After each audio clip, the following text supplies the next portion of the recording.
And this is part 4 of my series on the EMP threat over America. Today's video has Ambassador Henry Cooper speaking on the subject, and if you haven't seen the other 3 videos, I suggest you go back and check them out in the playlist. And until then, enjoy the video. Have a great day, guys. Just a comment or two to supplement what you said, Jim. As I understand it, I meant to look this up after last week's discussion, we had a near miss of a solar emission within the last several months, is it? Yeah, I think so. Which went by us in the orbit of the Earth. That if it had hit us was bigger than the Canadian event by far, and what Michael said, it was the size of the Carrington event of 1859. So we missed that. We're still in the window of solar maxima, and will be, I suppose, for the rest of this year. Yes. Peter can talk more about that. The other thing I want to compliment what you said with an E and an I, for that matter. I think when I first met you, I was worrying about the survivability of our strategic systems and and trying to figure out how we would deal with a serious attack by the Soviet Union. And not long after that, I had the oversight responsibilities for the programs that dealt with EMP. And there are some people who want to say that EMP is a figment of a bunch of technical guys and their imagination, and I can assure you it isn't that way. 1962, there was a high-altitude test called Starfish Prime in the South Pacific that caused damage in Hawaii some 800 or 900 miles away, I believe it was. And we were surprised by that. And I can tell you, because I also oversaw the underground test programs and so on, EMP was more than an annoyance on the instrumentation, or even on underground tests years later. We spent a fair amount of money during the Cold War hardening our strategic systems to electromagnetic pulse, and surely we would not have done that if it were an imaginary thing. Admiral Monroe oversaw the programs at the Defense Nuclear Agency that dealt with all of these effects. Spent a lot of money, spent a lot of time, not only how to harden them, but how to maintain systems so that they were not, didn't lose the hardness that we built in, designed and built in. We found problems even when you had good designs, things weren't built the way they were supposed to be, and even after you built them the way they were supposed to be built, they weren't maintained on occasion to assure the hardening. And without a serious testing maintenance program, you don't have confidence that you can deal with these problems. And this is an electromagnetic pulse created by nuclear weapons, as Jim said. And there are 3 components. One of them is lightning. Everybody knows what lightning is, and you have surge arresters or whatever to deal with that effect. One is the low frequency, long wavelength pulse, which is the same as what you get from the sun. And then there's a very high frequency, short wavelength pulse, which causes damage to solid state electronics of all sort. And all 3 of those effects can be problems. The high and the low end are the main ones that create the issue. In the case of the grid and the sun, the solar, it's the long wavelength pulse that creates the problem. And I want to say that, I'm going to talk to you briefly about missile defense here in a little bit. Missile defense doesn't protect you from the sun's problem. So dealing with the electric power grid is something you have to have there. The second thing I'd say about missile defense is there's nothing that I know of that man's ever produced that's perfect. So defenses don't always work, and if they don't work, it's wise to have some other hardening in the system to assure that you can reconstruct whatever it was that was damaged. When a nuclear weapon goes off a couple hundred miles above the United States, no one gets hurt immediately. The lights go out, and everything that's powered by the grid goes out. And that includes a whole host of things you might think about and some things you might not think about. I mean, water, you lose water.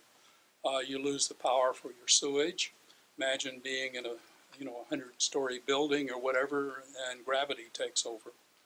And how you manage life, and anymore, I don't know whether you can open these windows here or not. You don't have air conditioning, you don't have all the neat things that we've come to rely upon, and you have chaos pretty quickly. And that's where people die if we aren't prepared.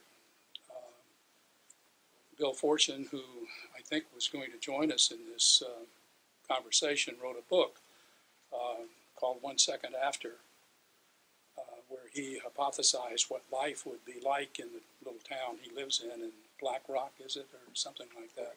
North Carolina, over in the Smokies.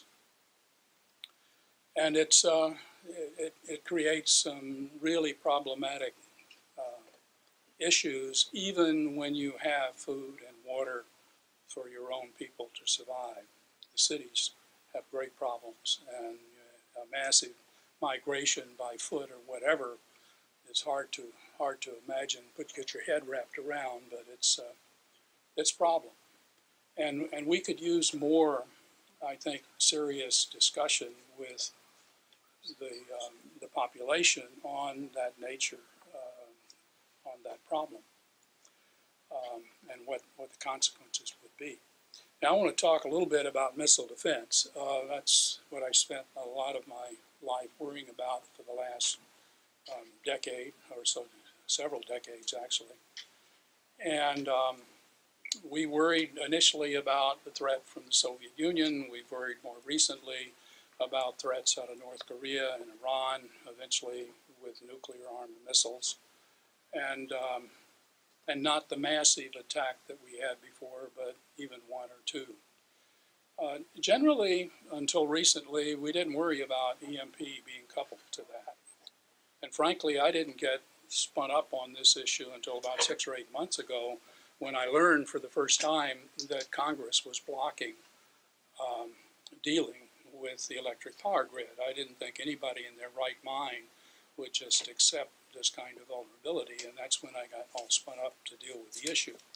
When I started looking into it, I realized that, all of our efforts, ever since missile defense became a serious subject in the 60s, and Bell Labs worked on Nike Zeus and Spartan and Sprint and those nuclear-armed systems, and making sure that we could deal with our own weapons going off, and with the issue of salvage fusing and all that became a major problem in the design of our own weapon systems way back then.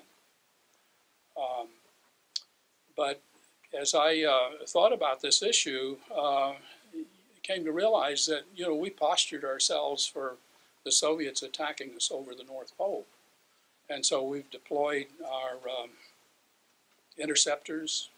Originally, we were going to build just a site up in North Korea. Actually, originally, we were going to build a number of sites, and then we had a treat, or North Dakota, right, sorry.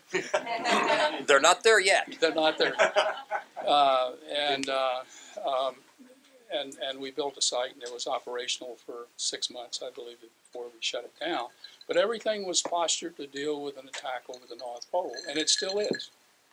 The systems that we're deploying in Alaska and California are vectored toward dealing primarily with the North Korean threat.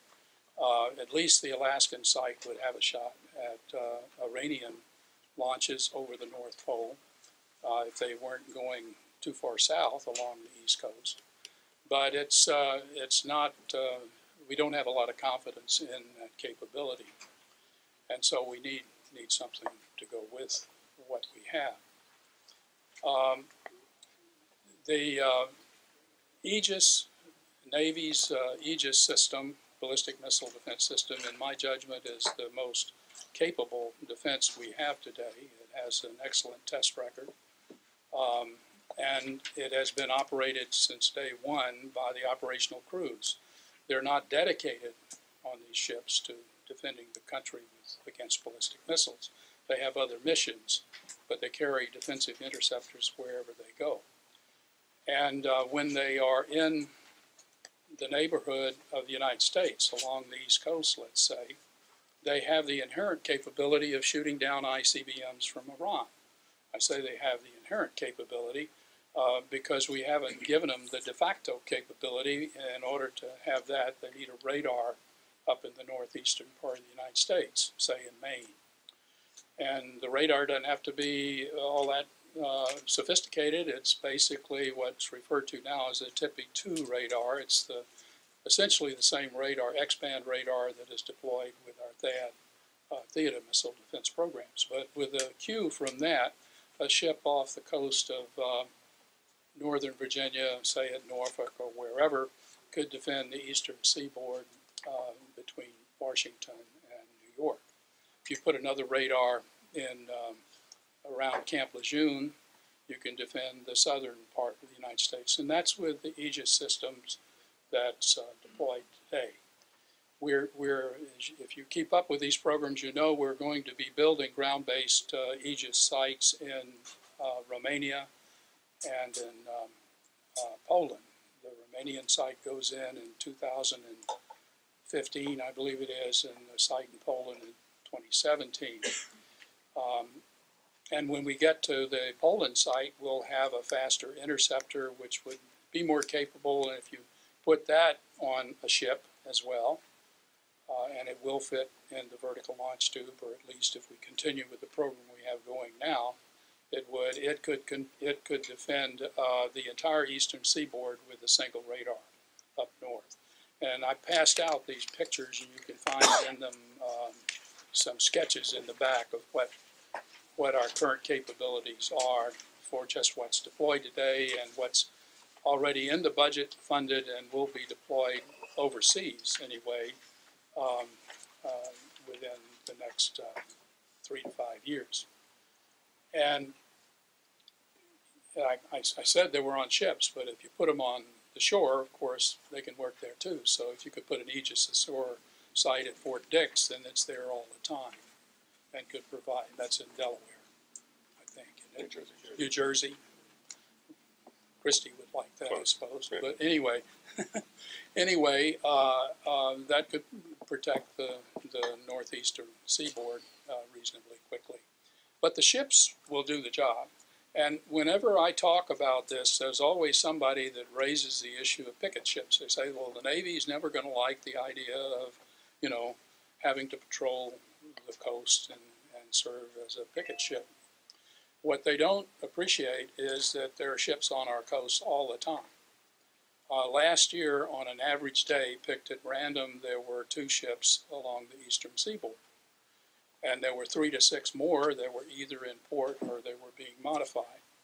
Now, I haven't sat down with the operations types. Maybe Bob could help with this, but I don't think it takes a genius to figure out how to have an ad hoc defense capability with just what is naturally occurring along our eastern coast all the time. But we have to plan to do it, and you have to train to do it, and so on. Hank, could I add one thing about why this is so important? Hank said everything's designed to come over the pole at us, and we're defending over the pole. Right. With a fractional orbital bombardment system, which the Soviets invented and which we've had too, you could launch to the south, come around the South Pole, and detonate an EMP shot above the United States without ever having passed within the path of the radars and defense systems. Now, it doesn't mean they couldn't be reorganized to point south, in part. That's, right. I mean, Hank's just told you basically how to do that. But it hadn't been done. So today you have a vulnerability to the type of threat that he's describing coming around the South Pole without any even detection, much less defense. Excuse me. You're a great straight man. That's where I was going next. I'm sorry. That's all right. That's all right. I mentioned that we were dealing with the attack from the north. And it's not only a hypothetical that this could be done, as Jim said. The Russians did it, and I guess could do it again because they ceased and desisted as part of the deal, I think, on the SALT II agreement, which was never ratified. And so there isn't even a legal constraint that holds them back. But more than that, you don't need the fancy system that they were building. You just put the bomb on a satellite. And both North Korea and Iran in the last year have launched satellites over the South Pole, or nearly over the South Pole. They can certainly revector so that they come over the South Pole. And on their initial flight over the United States, detonate, say over Omaha, somewhere there, and you could possibly take down the entire grid. We have no defense against that. We don't even have a radar system that would see it coming. Another picture that's in here, thanks to Peter Busey, and he can describe it in more detail, shows the radar fans that have evolved from the Cold War radars, and it's hard to see but there's a gap to the south. We got lots of radars looking north and to the east and the west, but we're wide open to the south for the main warning radars that we have.